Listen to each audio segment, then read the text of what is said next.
Me chamo Ricardo, sou da Obra Rainha dos Reis. É uma alegria estar com vocês, tá certo? Né? E é como ser uma liderança, né? Como ser um líder, né? E pedi para falar sobre o testemunho, mas eu queria dizer para vocês, né, que Deus, ele tem escolhido muitos de nós, né? Se nós formos lá em São Paulo, ele vai dizer que Deus escolheu as coisas vãs, o que é vil, o que é desprezível nesse mundo, para confundir os sábios, os orgulhosos, os fortes desse mundo. Não é assim? Vocês conhecem essa palavra, não conhecem? Essa palavra, nós nos identificamos com ela. Porque o Ricardo, que está aqui, também passou 17 anos na droga, dos 7 anos, desses 17 no crack. Então eu sei bem o que era isso, quando eu passava de muitos dias internado, como a gente falava, dentro dos barracos. Eu ficava muito nos trilhos, colocava um papelão embaixo dos matos, crescia de um lado e do outro. Os matos cresciam de um lado e do outro do trilho e a gente colocava um papelão embaixo dos matos. E a gente passava dias fumando pedra ali, né? E quando eu passava, um tempão, eu voltava para casa magro, sujo. E quando eu vinha, tantas vezes eu via as pessoas, o corpo já marcado por algumas tatuagens, né? Mas marcado principalmente debilitado por causa do uso do crack. E eu via as pessoas atravessando a rua, né? Eu ficava me perguntando, né? Por que e como eu cheguei até isso, né? Porque eu estava, nem mesmo eu acreditava em mim, né? Muitas vezes nós desacreditamos em nós mesmos. Então nós precisamos começar daí. Ainda que nós tenhamos passado pelo que eu passei tantas vezes, coisa boa te ver, viu? Mas nós precisamos voltar a acreditar em nós, né? O céu acredita em nós. A obra Lume acredita em nós. Ricardo, eu acredito muito em vocês.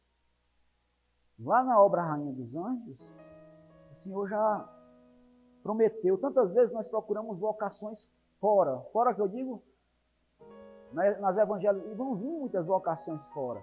Mas as grandes vocações, aqueles que vão dar a vida dentro do carisma, estão dentro das casas de acolhimento. Vocês acreditam nisso? Acredito. Quando Deus tira um homem, né, lá da vida de drogadição, prostituição, do crime, filho, quando nós temos uma experiência verdadeira com o Senhor, nós buscamos uma radicalidade, que não é um fundamentalismo, não é a radicalidade, não, a radicalidade evangélica. Quando eu dou um sim para valer. Quando eu digo não para o mundo, para o pecado, digo não também para valer. Mateus 5:37. Dizei sim, sim, sim, não, sim, não. Tudo que passar disso vem do maligno. Então, essa é a minha experiência. Podem todos desistir ao meu lado. Eu vou até o fim, não até onde der. Porque eu sei da experiência que eu tive com Jesus. Eu sei de onde o Senhor me tirou, de onde Ele me alcançou. Então, a primeira coisa, um dia eu desacreditei até de mim mesmo. Né? Mas se teve alguém que acreditou e acredita sempre. Quem é esse? Jesus. Depois de Jesus, eu quero falar de Nossa Senhora. Ela também nunca desacreditou. Tudo por meio dela. Tudo. Não dá para ter uma experiência verdadeira, autêntica com Jesus, se não passar por ela. Ela é a medianeira de todas as graças. Todas. Não é? Visíveis e invisíveis. Nós estamos aqui por causa da intercessão dela. Ninguém volta para a casa do pai se não for pela intercessão de uma mãe. Quantas vezes minha mãe ficou chorando de joelhos dobrados no chão, eu adormecer, eu sentia as mãos sendo colocadas sobre mim, consagrando a Nossa Senhora. Né? Então, as lágrimas de uma mãe, a oração que chega com mais violência ao coração de Deus. Então, se você, para começar, se você desacreditou um dia, como eu desacreditei em mim, volta a acreditar em você. Você acredita que você é a escolha perfeita de Deus? Sim ou não? Você acredita, e mais do que acreditar, tomar posse, que hoje você, você está sendo formado, capacitado, mas você já é missionário. Hoje, numa partida de manhã com 3 filhos lá em casa, e nós olhamos para um e disse, Aí um irmão nosso de comunidade olhou para ele e disse, eu não sei, não vou me lembrar, mas ele usou a palavra inquilino. Hoje você se vê como dentro da obra? Como inquilino, como acolhido ou como missionário? Ele perguntou, não é? Aí ele saltou e disse, como inquilino não. Inquilino é aquele que está ali morando. Tem a comunidade, nem para um tratamento, mas como se fosse um albergue. Entende? Tá ali. A gente tantas vezes nas casas diz, vai estar só engordando, daqui a pouco volta, não é? Porque na verdade não está ali para dar um basta, não é? Nós não estamos aqui para dar um tempo.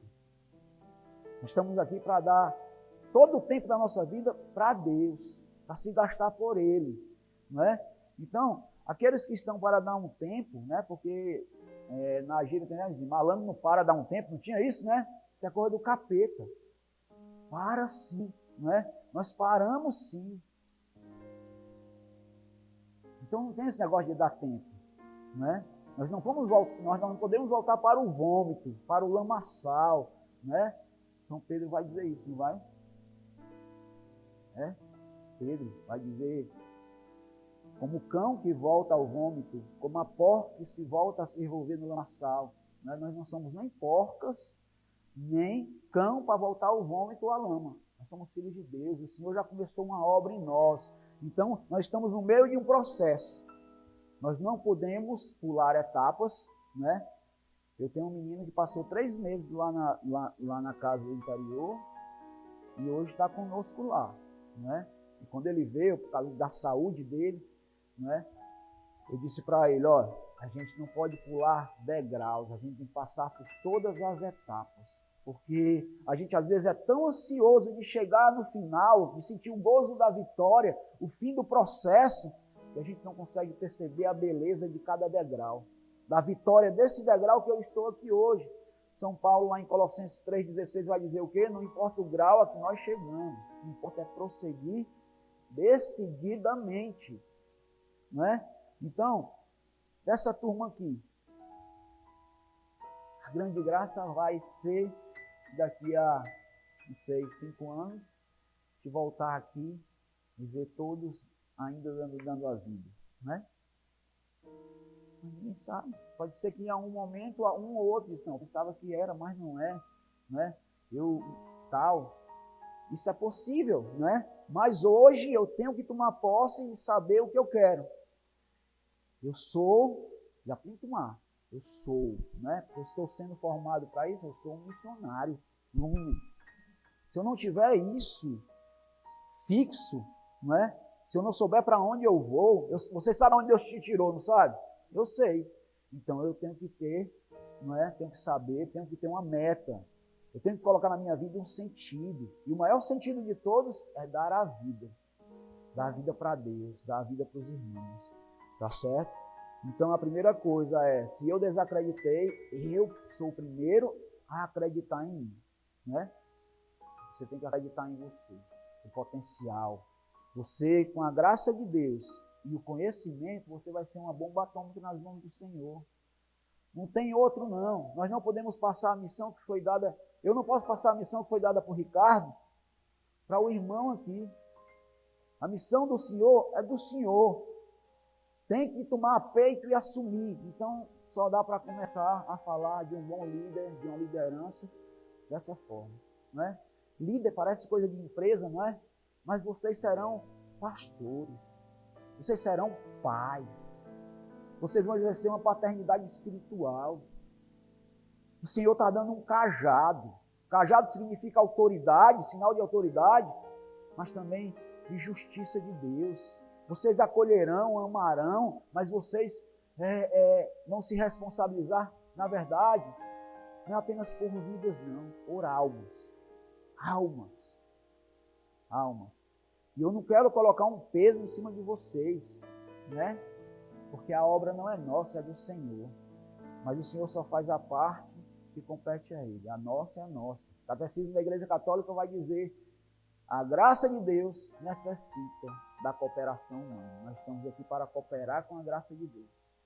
Não sejamos nós os empecilhos, as barreiras para que a obra aconteça, né?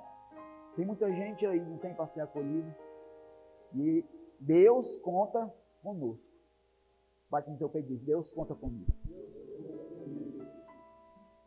Deus conta conosco, viu, gente? Então, Deus não chama os capacitados, mas Ele capacita os...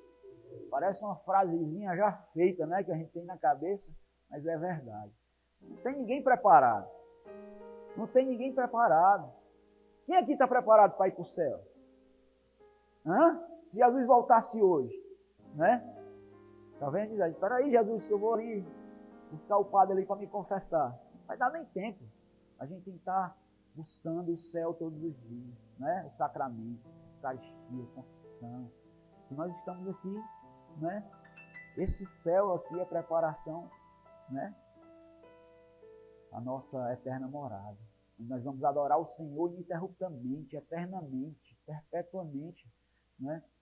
Então, gente, eu trouxe aqui algumas características de um líder. Mas não é qualquer líder. Um líder cristão, né? É um pastor. Vocês vão exercer um pastoreio, né? Sabendo que o pastor eterno é aquele que é o Senhor. É o Senhor. Então, primeira coisa, não existe um líder cristão, um pastor, né? Porque vocês vão exercer essa liderança, essa paternidade espiritual. Vocês não vão sustentar muito tempo o ministério se não for no Espírito. Amém? Dá para entender? Se não tiver vida de oração, não vai sustentar. Se não tiver vida no Espírito, não vai conseguir permanecer. Dentro de uma casa, aquele missionário que está à frente é o que recebe todo o baque espiritual primeiro. Porque quando o diabo quer dispersar as ovelhas, ele ataca primeiro o pastor, o líder, né? Então, tem que ser um homem de oração. E eu falo aqui para vocês, né? Nós temos a rotina de oração que tem que ter, nós temos as regras, a regra de vida, os compromissos espirituais, nós temos, não temos? Os horários, bate o sino, o horário, aí 6 horas, é às 6 horas a Santa Missa, né? E tudo direitinho, né? De manhã tem as orações, no meio da tarde eu acho que tem um texto da misericórdia, né? Não sei se é assim, mas o que é que eu quero dizer para vocês? Mais do que essas orações que eu faço comunitariamente, eu tenho que ser um homem de oração. Não é um homem, porque às vezes eu cumpro os preceitos, eu cumpro as regras, as normas, mas eu não sou um homem ainda de oração, de intimidade com Deus, de escuta de Deus. Não é? O Senhor fala na sua palavra, as minhas ovelhas conhecerão a minha voz. As ovelhas de vocês, os acolhidos da casa que vocês estão lá, os irmãos que estão naquele processo ali, vão escutar a tua voz, se você tiver a autoridade de Deus, que é diferente de autoritarismo. Autoridade quem dá é Deus. Vocês vão estar sendo enviados pelo próprio Deus. Por meio de quem? Por meio do Éden, do conselho da comunidade. É ou não é? Então, tenha isso primeiro no coração. Quem me escolheu? Deus. Deus que não erra me escolheu. Foi Ele que me escolheu, né? E para isso, eu queria lembrar de uma figura que vocês... É rapidinho, tá? Não precisa nem abrir a palavra, não. Eu vou ler para vocês porque é um versículo. Quando eu estava lembrando de vocês, quando a Camila passou de manhã, eu lembrei de um homem. Você já ouviu falar em Barnabé, né? Lá em Atos dos Apóstolos, né? Quando São Paulo vai falar da escolha, né? Vai falar aqui, deixa eu ver aqui. É lá em Atos dos Apóstolos, no capítulo 11, né? E lá no versículo 24, quando vai falar de Barnabé, vai dizer assim: pois era um homem de bem e cheio do Espírito Santo e de fé.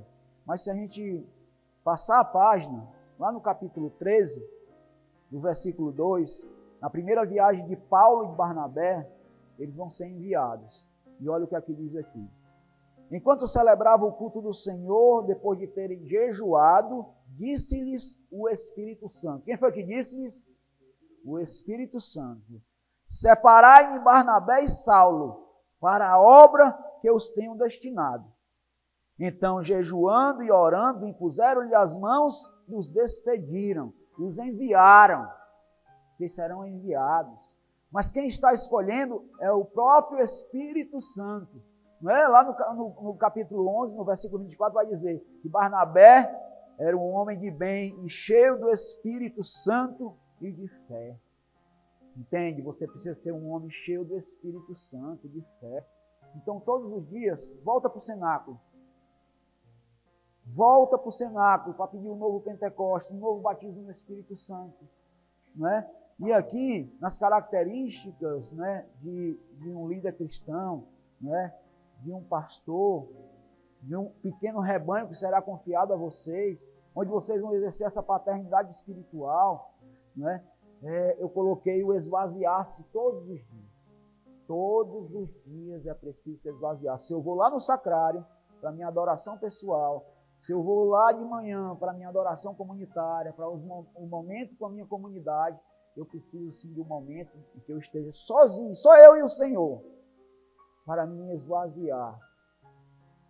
Eu tantas vezes me sinto sozinho no meu ministério, na comunidade. Eu tenho a minha esposa do meu lado, mas tem coisa que não dá para partilhar. É só eu e Deus sentindo, ela não vai nem entender. Então, a solidão de um pastor, vocês vão experimentar muitas vezes, porque Jesus passou por essa solidão, ele se sentiu sozinho. Nós estamos aqui, nós somos cristãos, líderes cristãos. O que significa cristão? Seguidor, imitador de Cristo. Nós seguiremos os mesmos passos do Senhor. O Senhor passou por Nossa Senhora? Nasceu da onde? Do ventre dela? Foi. Você também nasceu. Nasceu ou não nasceu nos 9 meses? Nasceu. Sobrenaturalmente, nós somos gerados novamente e nascemos para uma vida sobrenatural na ordem da graça. Uma vida de sobriedade no Espírito Santo. Nós passamos. Por onde Jesus passou, nós passaremos. Então, quero que você entenda uma coisa. Você vai passar pelo Calvário. Você vai passar pela cruz. Não pense que vai ser só tabor, não. Vai ter momentos de tabor. Mas você vai experimentar o Calvário, a cruz. Mas eu queria dizer para ti, a verdadeira alegria brota à sombra da bendita árvore da cruz. É aos pés da cruz que brota a verdadeira alegria. É muito bom dar a vida pelo Senhor. Nós, hoje o menino dizia lá na comunidade, gente, quem está em Deus sofre também, não sofre, seu Ricardo? Eu digo, sofre, meu filho. Agora a cruz sem Cristo é triste. Uma cruz sem Cristo é triste. Um sofrimento que não gera vida, que não é fecundo, não é? Então, esse sofrimento vai ser fecundo, vai gerar vida. Entende? Se uma semente, se um grão de mostarda está indo na terra não morrer, não é? Tem que morrer. Senão não vai produzir frutos, não vai gerar vida. Então, o primeiro, acreditar em si mesmo. A vida de oração, de intimidade com Deus. Terceiro, o que foi que eu falei? O esvaziar-se diariamente. Esvaziar-se diante de Deus. Quando necessário, com um formador, com um acompanhador, com um diretor espiritual. Não é? Jamais com um filho acolhido. Tá certo? Porque em determinado momento o filho acolhido vai usar isso, essa tua fragilidade contra você em algum momento. Não é porque o Ricardo é forte, não. Não é porque você é super-homem, não. Mas nós temos, lembra sempre de Eclesiastes 6,6. Escolhe um dentre 1000 para ser teu conselheiro. O que quer dizer essa palavra? Cuidado com quem você vai partilhar a sua vida e o seu sagrado.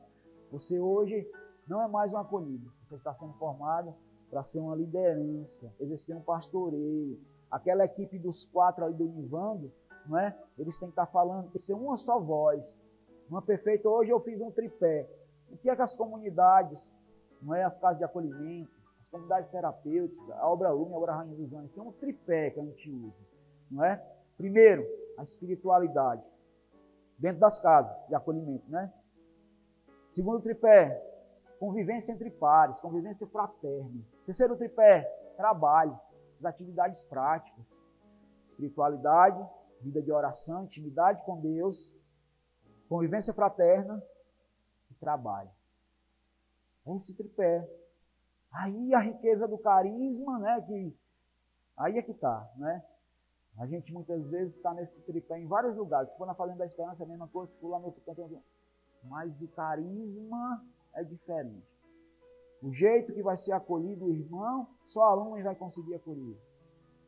O jeito do anúncio do evangelho, a Lumen tem o seu jeito de ser. Não é o fazer, é ser. Vocês são Lumen, né? Então vocês têm um jeito de vocês. Vocês entendem isso? Não vão se pensar que é só o fazer, porque a proatividade de um líder, né? Eu falei até aqui, a proatividade não significa de eu cair no ativismo, não.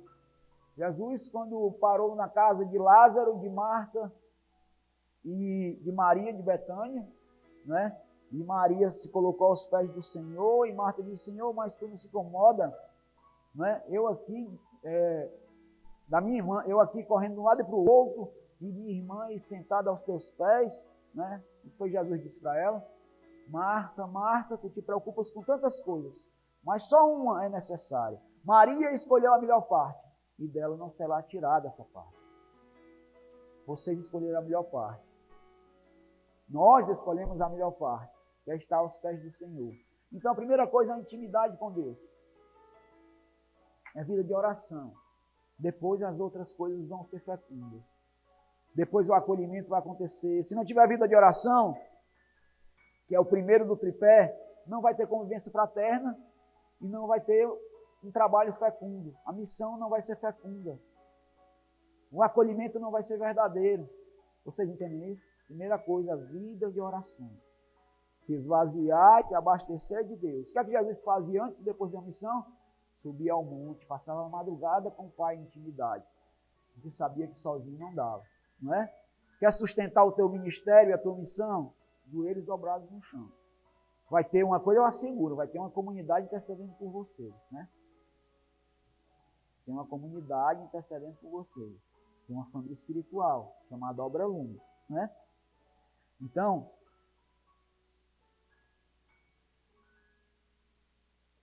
outra coisa que eu coloquei aqui, né? O bom senso e o discernimento. São características de um líder, né? Nós temos regras a ser cumpridas, não temos? Temos? Vou colocar 2 casos aqui dentro das nossas casas, né? Semana passada, fazia tempo que não acontecia o que aconteceu semana passada, né? Aí teve uma agressão lá, sabe? No refeitório, o irmão pisou no pé do outro, e o outro, quando foi se virar, o outro de trás que pisou no pé, deu uma cotovelada no irmão, sabe? O outro se virou e deu-lhe uma. No refeitório de manhã cedo, café da manhã. Os 2 eram recém-chegados, estavam no início do processo, né? Essa situação, vou falar a segunda situação. Com certeza na casa de vocês já aconteceu alguma situação no futebol. Aconteceu no futebol?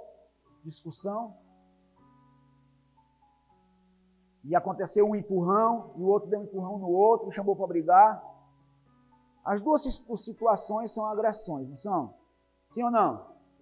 Por que são diferentes?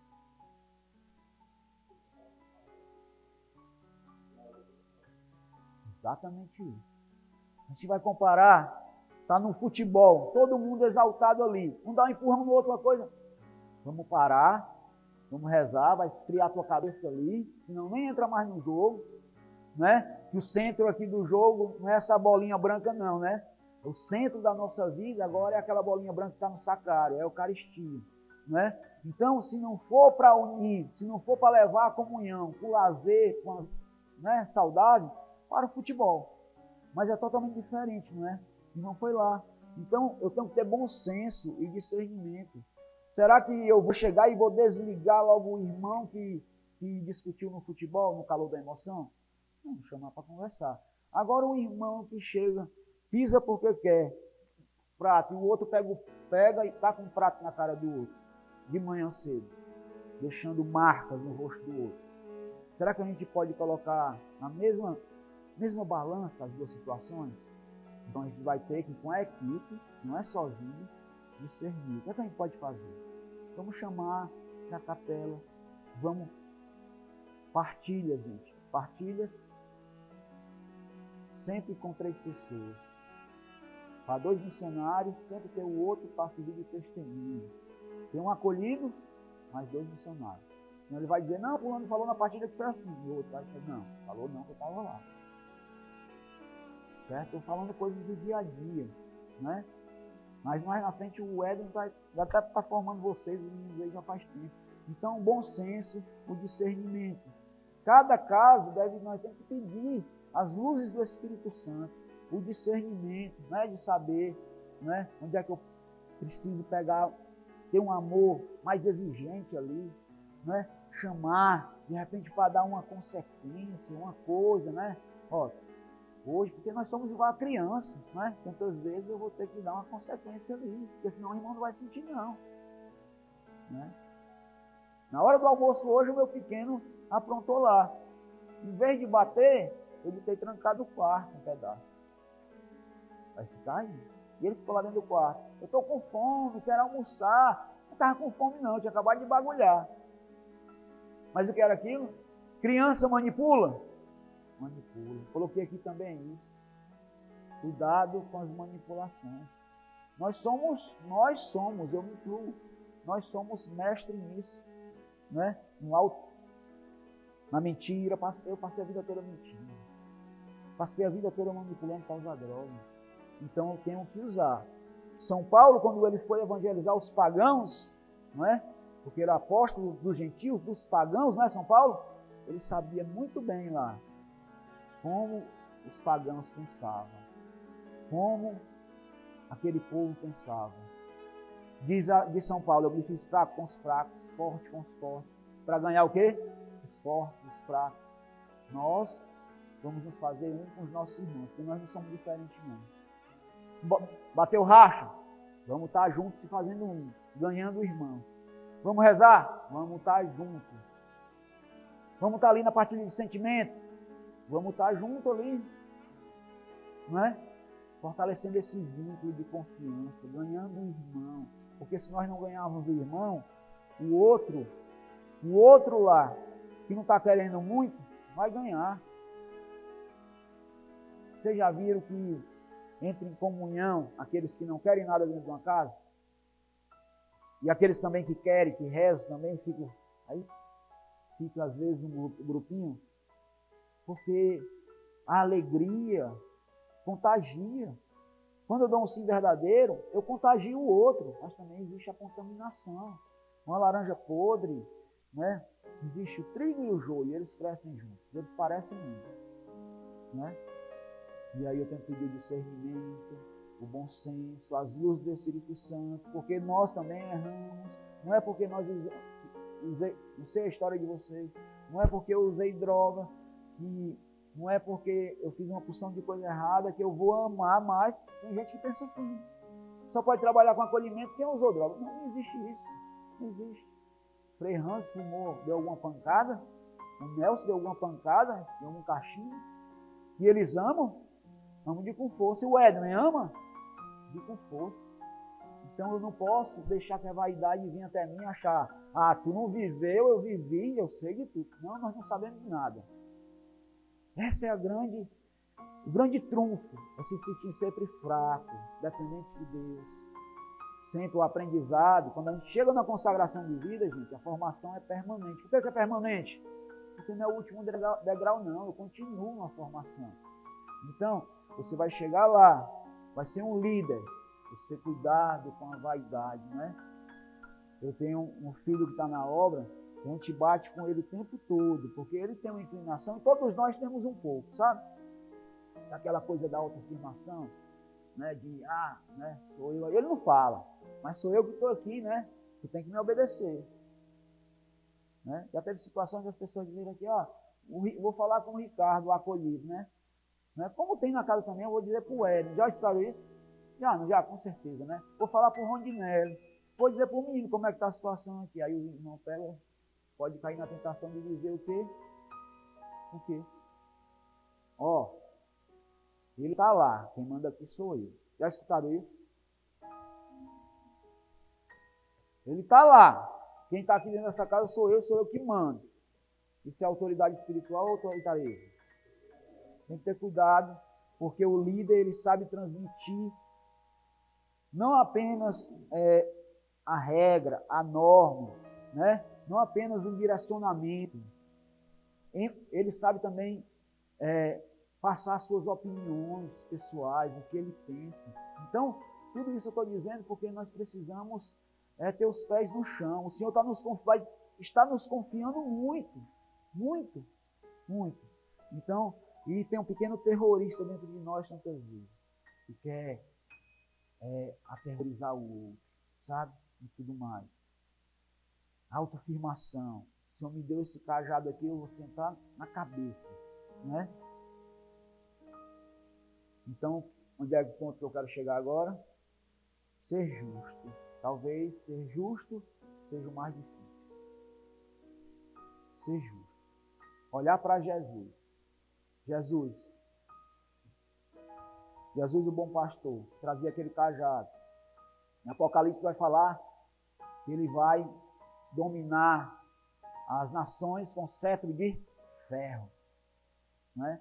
Seja um cetro ou seja um cajado, significa autoridade, senhorio, justiça, né? E ser justo é eu entender aqui o seguinte, vou dizer, estou falando coisas do dia a dia para vocês. Quando eu passei 15 dias sem ir numa casa, e eu vou lá, a gente consegue perceber se a casa está bem, só de conviver um pedacinho com os meninos. E chegar e olhar para um e para outro, a gente já vê que não está muito legal, né? Vocês vão sentir isso daí. Vocês já sentem isso só de olhar, né? E quando eu falo na questão de ser justo, é de muitas vezes, por exemplo, mais uma vez pegando aqui os 4 que estão à frente como equipe, né? Vamos pegar aqui. Chega aqui, está rolando uma situação, tem uns acolhidos que estão mal. Eu, como líder, eu vou escutar, claro, né? A minha equipe. É a minha equipe. Vocês hoje são a equipe da Obra Lume, né? Mas você, como líder, como pastor, você precisa dar ouvidos também às ovelhas. Ou será que vai ser sempre manipulação, engano ou mentira? Você escuta. Porque muitas vezes você já ouviu falar que aquilo que está oculto vem para a luz diante de Deus. Isso é verdade. Muitas vezes não é revelado, na maioria das vezes não é revelado na oração. Você pede, Senhor, que está oculto, o que está acontecendo? Revela, mostra isso aí, não é? E o Senhor vai revelar. O Senhor vai revelar através de um irmão que está dentro do dormitório, de um irmão que escutou uma conversa lá. Nada fica oculto dentro de comunidade. Às vezes a gente pensa, eu vou contar ali com o meu irmão, ele não vai contar nada não. Ponto. Então, se fazer com os irmãos é necessário para a gente estar também entendendo como é que está a casa, porque a conversa vai chegar nos ouvidos de vocês, não é? Mas aí eu tenho que levar para a equipe, ó, fulano lá ouviu isso aqui. Por isso que é bom ter também a questão da evolução, né? Como é que está o fulano, como é que está o fulano? De estar se reunindo a equipe toda, né? Mas o que é que eu quero dizer para vocês? Escutar as ovelhas também. Escutar, né? A escuta.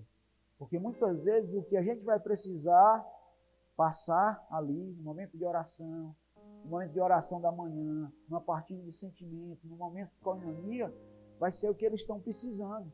Então é preciso escutar os anseios do coração, o que eles estão precisando. Então, se eu não escutar a ovelha, eu disse, não, calado tu está errado, né? Mas para a gente, tantas vezes, é o autoritarismo, aquela coisa da vaidade, né? Da autoafirmação. Eu estou aqui, mas aí eu misturei tudo.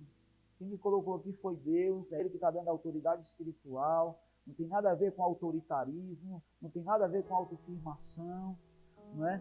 Se eu não exercer o meu pastoreio direito, coordenação passa, né? Então, não se apegar também a isso, porque hoje eu sou missionário dentro de uma casa e amanhã eu posso ser enviado para outra casa. Né? Não se apegue a funções, a cargos. Não, eu tenho que ser livre para fazer a vontade de Deus. Para onde eu ir outra coisa, né? Já ouviu falar no ministério dos anjos de Deus, serviço dos anjos? Como é que são os anjos?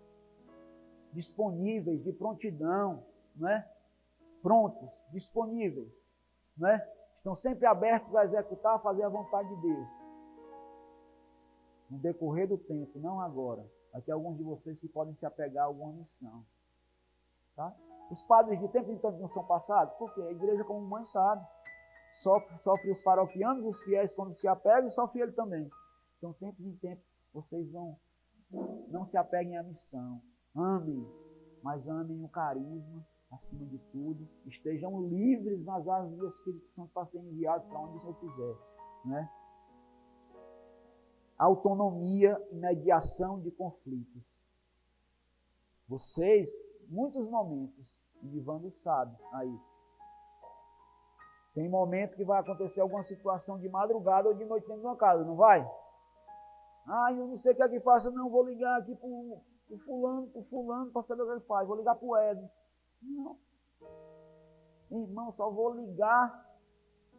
Eu tenho que ter autonomia e eu tenho que pedir a graça de mediar conflitos.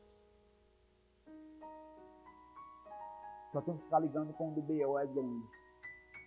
As coisas de dentro de casa, eu tenho que saber tomar para si dizer, vou resolver isso aqui. Sabe? Não é porque eu sou sozinho não, eu sou comunidade. Mas se tem uma equipe de 4 ali, vamos resolver. Agora, se a gente não conseguir, nós vamos ligar.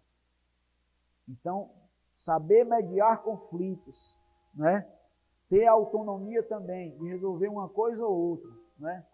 Olha, a gente tem uma casa, por exemplo, uma casa lá em São Bernardo, né? São Carlos. Tu acha que vai dar para o cara pegar um avião para resolver uma situação lá de de uma providência que não está chegando, ou de um motor que quebrou, ou um acolhido que se desentendeu com o outro e agrediu? Tu vai ter que mediar aquele conflito ali, aquela situação. É você que vai fazer a correria. Estou cansado de dizer para os meninos, a gente fazia os corre lá fora, vamos fazer o corre para Deus aqui também. São Paulo foi o cara mais louco que pôde existir. Toda aquela loucura que ele tinha outrora, porque ele tinha muito conhecimento, era discípulo de Gamaliel, um fariseu, né? Conhecia tudo da lei, mas faltava a experiência com Deus. Hoje nós temos a experiência com Deus. Então o que foi que São Paulo fez? Ele canalizou toda aquela loucura dele para a evangelização. Nós hoje estamos aqui. Por isso que eu digo, quando Deus tira um da droga, meu irmão, do crime, da prostituição, da rua, pode esperar. Você vai ser uma bomba atômica nas mãos do Senhor. O teu sim for sim, o teu não for não. Né?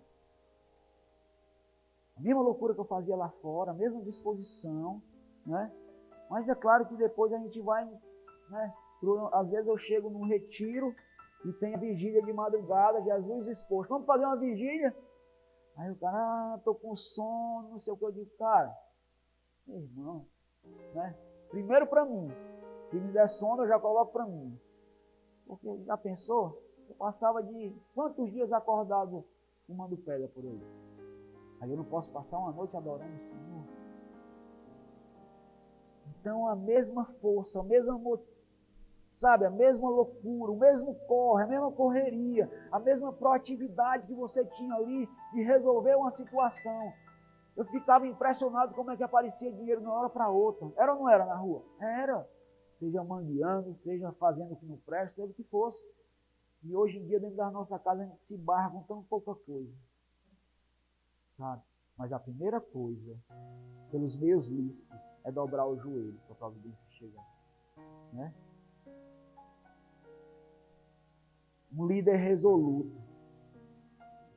Você não pode, se você está na crise vocacional dentro da comunidade, você não pode dizer para o acolhido no meio de uma partida de sentimento, eu estou mal, eu quero desistir, eu vou voltar para casa. Tu vai desmotivar o irmão que está lá. Lembra que quando eu falei no início, não partilha as tuas fragilidades, o teu sagrado com o acolhido. Isso não quer dizer só numa partilha pessoal, mas numa partilha de sentimento. O líder tem que ser o quê? Resoluto. Eu tenho que saber o que é que eu quero. Eu tenho que mostrar, eu tenho que motivar. Eu não tenho que ser pedra de tropeço, não. Eu tenho que dizer, nós vamos até o fim. Nós estamos aqui para dar a vida. Desse lugar vai sair vocações para a obra Lumen. Eu tenho que dizer isso dentro da casa. Eu não tenho que estar dizendo, eu estou triste, eu vou voltar atrás. Não, sabe? Crise vocacional pode até haver em algum momento, mas se isso demorar muito tempo, aí pode ser outra coisa. Está na hora de chegar, conversar e repensar. Porque senão, gente, eu posso desmotivar vários. Até uma vocação verdadeira que tinha ali dentro. Então, tem que ser resoluto, eu tenho que saber o que é que eu quero, decidido, motivar os outros, né? Zeloso. Quando eu falo de zeloso, um irmão, monitor lá da comunidade, que os meninos limpavam a capela bem direitinho, passavam óleo de peroba nos lugares e tudo mais, aí o irmão deixava passar e tudo mais. Aí ele ia lá, baixava lá no banco, passava a mão embaixo, assim, só poeira. A gente ficava doido com ele, né? Não era porque ele queria pegar no pé, porque ele tinha zelo com as coisas de Deus. Zelo com as coisas de Deus. Mas o zelo está só na capela? Não. O zelo está no banheiro, está no dormitório. Quer ver uma coisa que é um câncer dentro das casas? Eu vou falar para vocês. Não tem harmonia dos quartos? Não tem?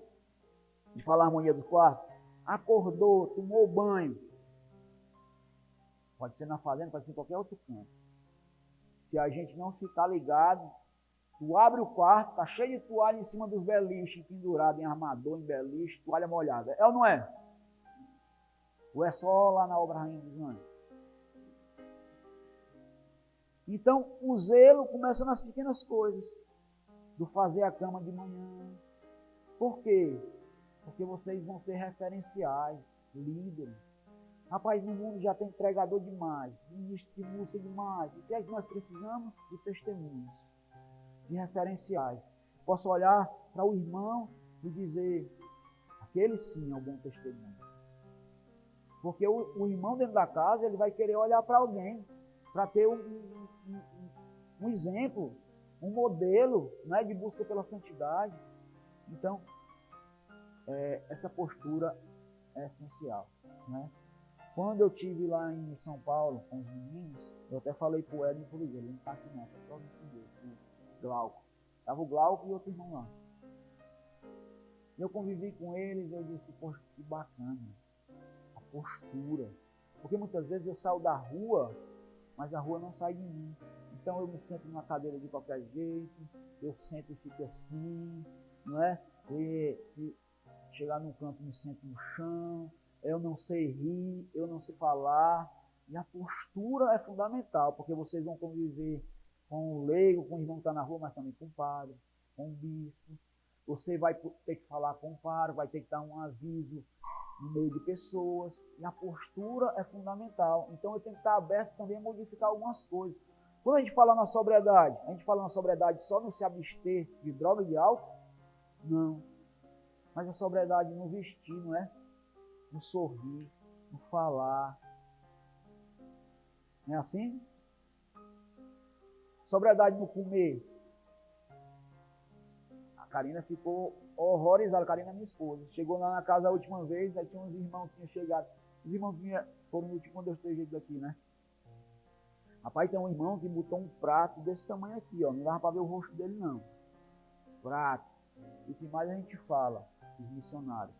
Bota o prato dos irmãos devagarzinho. Porque se tu deixar, nego, velho, vem da rua.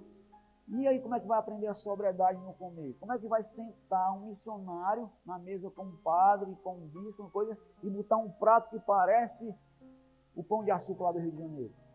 Dá para se esconder atrás. Isso acontece? Acontece. Então, não basta eu sair da rua, da vida de drogadição. Eu tenho que viver a sobriedade também. A rua tem que sair de mim, não é? Então eu tenho que... sabe o que era que eu desejava mais? Nos meus 2 primeiros anos, eu olhava para o pregador lá do primeiro grupo de oração do coordenador e eu dizia, eu quero pregar a palavra de Deus. Deus me deu vontade de pregar, eu quero pregar. Cara, mas de 10 palavras que eu falava, 9 eram gírias. Até a concordância verbal estava tudo errado, porque eu só convivia, eu passava, sabe? Então, meu tempo todo era com pessoas que usavam gíria. Então, assim, quer que eu pedi a Deus? Espírito Santo, vai purificando as minhas palavras. Até hoje eu falo uma gíria ou outra, né? Mas Deus purificou, né? Eu já consigo pregar a palavra de Deus.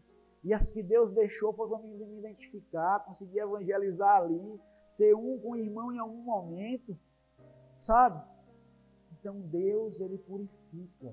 Pede para Deus purificar, para Deus colocar a postura correta. Muitas vezes, até hoje, eu vou ter uma reunião com pessoas e tudo mais, porque aquilo é certo, viu, gente? Que tem na palavra de Deus. Deus tira o indigente do pó, os poderosos. Vai sentar à mesa com os poderosos desse mundo. Na verdade, não são poderosos, são homens igual a gente. Mas até hoje, a gente tem que entender assim, a graça de Deus, né? Porque Deus vai formando a gente nessas pequenas coisas. Não é que você vai vestir uma outra roupa, não, você tem a sua essência, a sua identidade.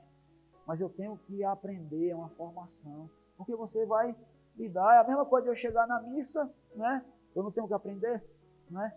A estar em comunhão com os irmãos que estão ali fazendo, tem todo o ritual, o rito da missa e tudo mais, o horário de sentar e tudo mais. Eu tenho que aprender também. Na praia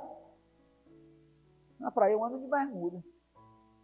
Eu cheguei no interior, um tempo desse, está gravado, mas eu vou contar. Eu cheguei no interior um tempo desse, tinha os irmãos eu fui com uma festa de 15 anos.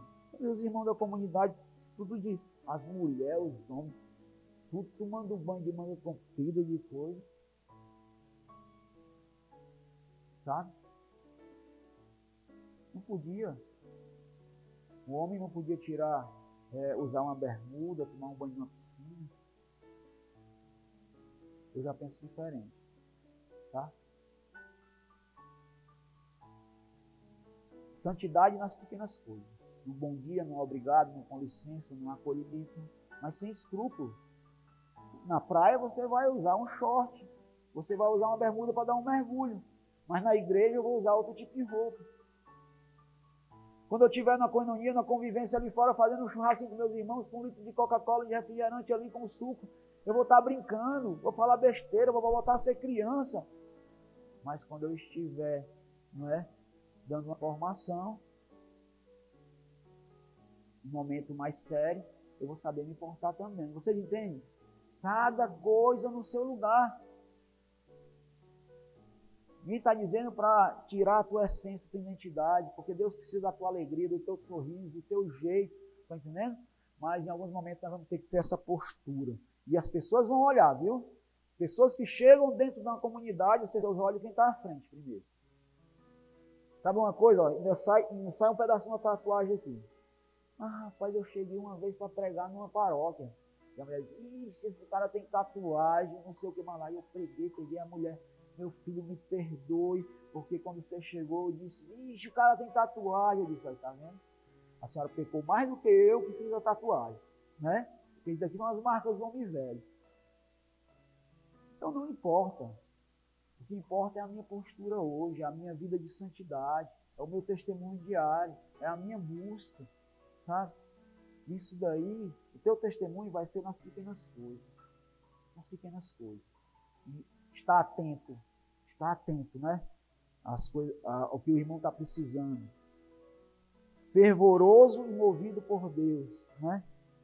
O fervoroso e movido por Deus, por causa da vida de oração que eu falei já para vocês. Desenvolver resistência às críticas dos acolhidos. Eles vão te enfrentar. É preciso estar preparado. Coloquei aqui. Nós falamos que o Jesus que nós acolhemos é o Jesus abandonado, desfigurado, Jesus da cruz, não é? É ou não é?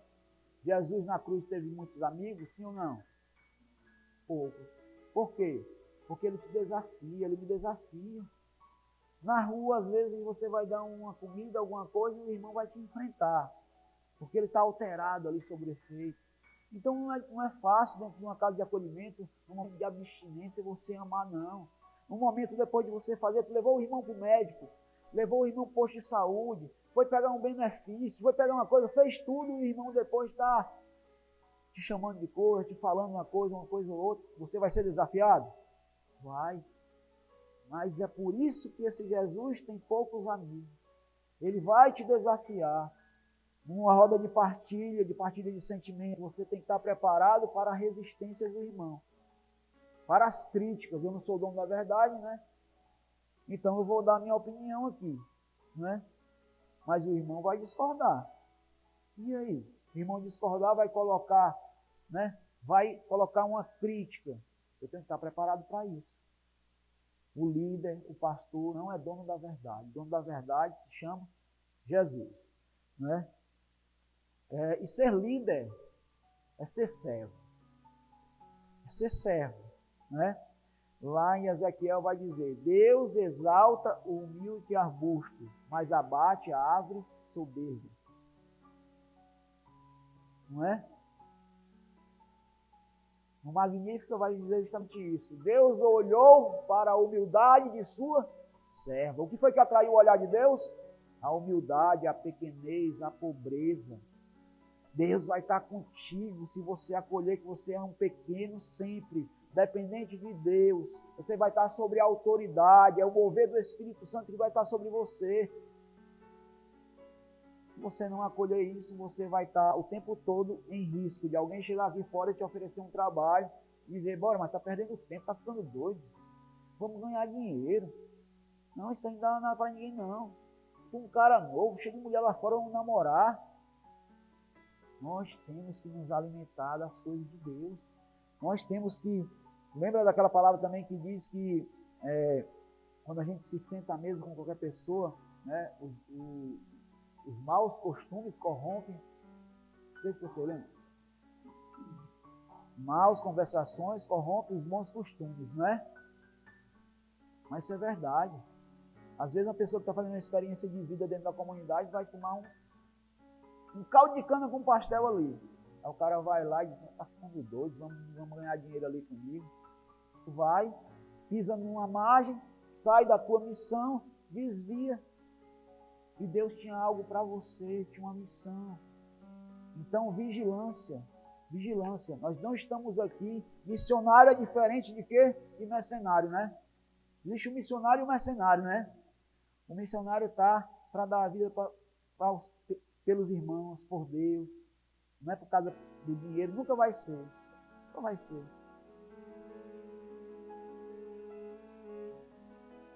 Não estou mentindo para vocês, não. Mas hoje eu não tenho um centavo aqui dentro do bolso.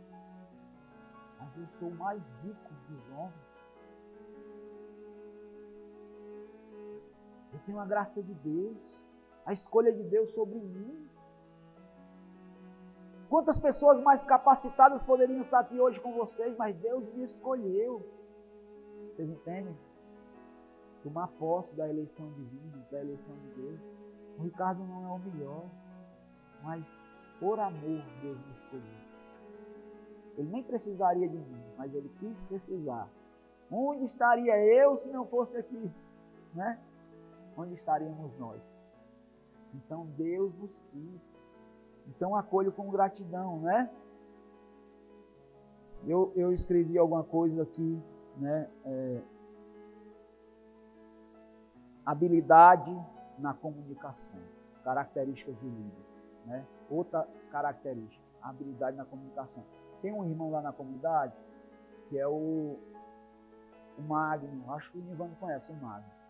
O Magno, ele a gente tem até cuidado de levar ele para as evangelizações às vezes, que o Magno ele é tão riscado, é aqui, é cruz aqui, é lágrima aqui, sabe, é riscado. E hoje a gente está chamando ele de bispo, sabe, Nivano? Ele está com um cordãozão de prata, uma cruz desse tamanho assim, né, grande. Ele disse: bença, seu bispo. O Padre Marcos, nosso pároco, foi ontem lá na casa, dar uma benção. Aí o Padre Marcos aqui é bispo. Ele disse: ô, seu bispo, me aceite na sua diocese, né? E o Magno, ele é gago. Ele não consegue falar direito. Se deixar o homem nervoso, ele não sai nada, né? Mas, gente, olhe para o Magno e veja um consagrado da obra Rainha do Vinho. Não parem na limitação humana do outro. Enxerguem, vá além. Enquanto todos duvidam, enquanto ele não tem lugar no mundo, como eu não tive, Deus, ele me quis dentro da sua igreja. Então o Magno, ele é gago, ele tem a limitação humana dele, ele não tem a habilidade da comunicação. Agora veja a graça de Deus. Tá? Com 2 meses nós fomos dar uma palestra lá no Colégio do Bom Jardim, passamos amanhã lá. E a maioria do pessoal estava tudo lá em Miliana, eu peguei o Magno e o Cláudio, né? Eu peguei o Magno. Nós chegamos primeiro, fomos deixar uma professora no colégio ali, do lado da Bela Vista ali. O Claudinho se tremeu todinho. Não, é aí, eu não vou descer não. E tudo mais, demorou daquele lado, já fez muita bobeira, né? Eu disse, cara, hoje tem um homem de Deus, já passou. Não, é porque por aqui não, mas não é aqui não. É lá no Bom Jardim, lugar mais limpeza ainda. Vamos lá pro Bom Jardim. Aí chegamos no Bom Jardim, dando a palestra. O Magno, que não falava nada, disse, Magno, conta um pouco da tua história aí. O Cláudio olhou para mim e disse, rapaz, esse cara é doido, tipo, o Magno não fala nada, gaguejando. A graça de Deus. O Magno começou a falar, meu amigo. Os olhos dos alunos, tudo com o coração fechado até aquele momento. Começaram a chorar. Quando ele acabou de falar, todo mundo bateu palma. Porque era o Magno, né? Moisés era gago. Deus deixou de escolher Moisés. Quem foi que abriu o mar? Um doido daquele que bateu o cajado, sentou o cajado na pedra e saiu água. Foi assim? Pois é o Magno. Sou eu, sou você. Deus escolhe esses limitados aqui. Então, o que eu quero dizer? A habilidade da comunicação. A graça de Deus. Senhor, como o profeta Jeremias, né? Ainda sou uma criança, não sei rezar, né? Mas vai que eu falarei por ti. Vai que eu falarei por ti, eu anunciarei por ti. Gente, sempre que eu vou dar uma palestra, uma coisa, parece que é a primeira vez. Eu vou me tremendo todinho. Eu sei da minha limitação, da minha pequenez, e como é bom saber que Deus se faz. Então você, líder daquela casa, pastor daquele pequeno rebanho, você vai agora, no domingo, lá naquela paróquia, falar das necessidades daquela casa, ou do projeto Ser Feliz, ou uma coisa. Eu vou lá, e vocês já experimentaram isso, né? A gente vai se tremendo, depois começa a falar, Deus fala, e a graça de Deus acontece. Então, entender isso, a habilidade da comunicação. Nós vamos ter muitas limitações humanas, mas é pedir a graça a Deus, sabe? A habilidade da comunicação está principalmente, sabe em quê? Por exemplo, tem um irmão lá na comunidade, o Ivan não conhece, não vou falar o nome não. Está à frente da casa. As famílias ligam, meu filho, é porque ainda não deu um mês, eu não posso falar com ele. Como é que está o fulano? Aí daqui a pouco a família me liga e disse, rapaz, o seminarista, irmão do outro que estava lá acolhido, disse assim, Ricardo, o menino parece que está bem, né? É porque o fulano é um homem de poucas palavras. Aí eu disse, que foi que ele falou para ti? Já comecei a rir, né? Não, ele só falou que ele estava bem, tal, e acabou a conversa, né? Aí é a formação disso. Olha, família no primeiro mês não tem como falar com ele, mas pode ligar para você que está à frente da casa. Então, explica, fala da evolução dele. É muito cedo ainda para falar, ele está no período de adaptação, mas ele está bem, está se adaptando, né? Está aqui. Pronto, tranquiliza. Então, a habilidade da comunicação está muitas vezes quando o Rondinelli for lá, um Éden, um irmão for lá numa casa e saber como é que está a casa aí. E eu consegui explicar. A habilidade da comunicação, né, para mediar conflitos. A habilidade da comunicação, quando eu tiver que falar alguma coisa, né, uma missa e tudo mais, alguma coisa, né, pedindo uma doação, alguma coisa desse tipo, né, é saber transmitir também a sua opinião, explicar, né. Então, aqui é o que eu falei, interagir, ouvir a equipe. A equipe tem que ter reunião, tem que estar se reunindo toda semana, não é assim? Vocês têm que estar em profunda comunhão, né, Nilvan? Principalmente nessa casa não, essa casa aqui já é casa de missionário, não tem isso não. Mas lá nas casas lá de acolhimento, quando estão no processo, tem neguinho que vai pedir uma coisa a um missionário, aí o outro não deixou. Aí ele vai lá no outro e pede, aí o outro deixa. O outro deixou por quê? Porque não está em comunhão com outro missionário. Aí tirou a autoridade do outro, fez uma bagunça porque o outro tinha dado não. Mas nós somos peritos na manipulação, não é não? Então a equipe tem que estar o quê? Falando, tem que estar uma só voz, um só coração, tem que estar junto, unido, né? Por isso tem que estar. Tu está me pedindo isso daqui? Pô, espera aí que eu vou perguntar ao fulano lá. Junta aí, o fulano está pedindo aquilo ali, vocês deixaram e tudo mais, tal. Ó, irmão, eu falei lá, o fulano não deixou, eu também não vou deixar não, né? Nós somos uma equipe. Então, se ele não deixou, nem vem me pedir. Vocês entenderam? Então, vocês têm que estar juntos, né? Aquela equipe que nós falamos. Vocês são missionários.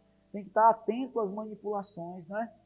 Então, ouvir a equipe, sentar para estar junto conversando, né?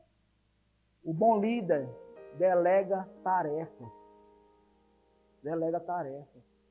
Às vezes nós estamos trabalhando por 30 homens, pegando tudo para nós, trabalhando por 30 homens. Né? E aí o que é que acontece? Eu tenho que delegar as funções.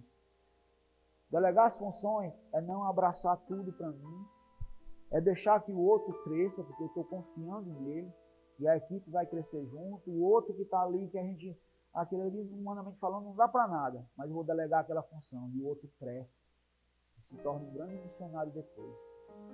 Então o líder, ele vê as coisas se movendo ao redor dele, ele não pega tudo para si não, porque ele não consegue não. Né? Então, delegar funções é deixar que o outro cresça também. Não abraçar tudo para mim. Né? É entender que você também não vai conseguir, não. Né? Você vai cansar, meu amigo. E você, então, é necessário eu dividir tudo isso. Não faz bem a você e nem aos outros, porque vocês não deixam os outros crescer. Então, um bom líder confia, delega funções. Delegar função não é só jogar nas costas, não. É ir acompanhando o crescimento do outro, né? É ir percebendo, mas não é abraçar tudo, não. Então, um bom líder vê as coisas se movendo à sua volta, ao seu redor. Né? Quer ver um exemplo de um bom líder? O Éden. Vai para um evento que com Deus tem jeito. Ele ali já delegou as funções para as equipes e serviço tudinho. Claro que fica aquela pressão nele. Ele fica em oração ali. Mas se fosse sozinho acontecer o evento, não é? Então vocês vão ser uma equipe, como tem os 4 que hoje estão aqui à frente. Vocês vão ser a equipe lá. Então, um bom líder não abraça tudo de uma vez. Sabe delegar, confiar as missões, enviar, formar, capacitar, motivar, perceber uma vocação que está ali dentro da casa, trazer para perto e dizer, esse aqui tem um carisma. Né? Eu não posso dizer que o fulano tem um carisma, porque ele tem que se descobrir. Mas eu já vou vendo traços do carisma ali. Sabe? E ali, aquele menino não é bom para investir. Você tem que ter, porque ali é um garimpo. Nossas casas são um garimpo. Ali tem muita preciosidade. Vocês são essa preciosidade.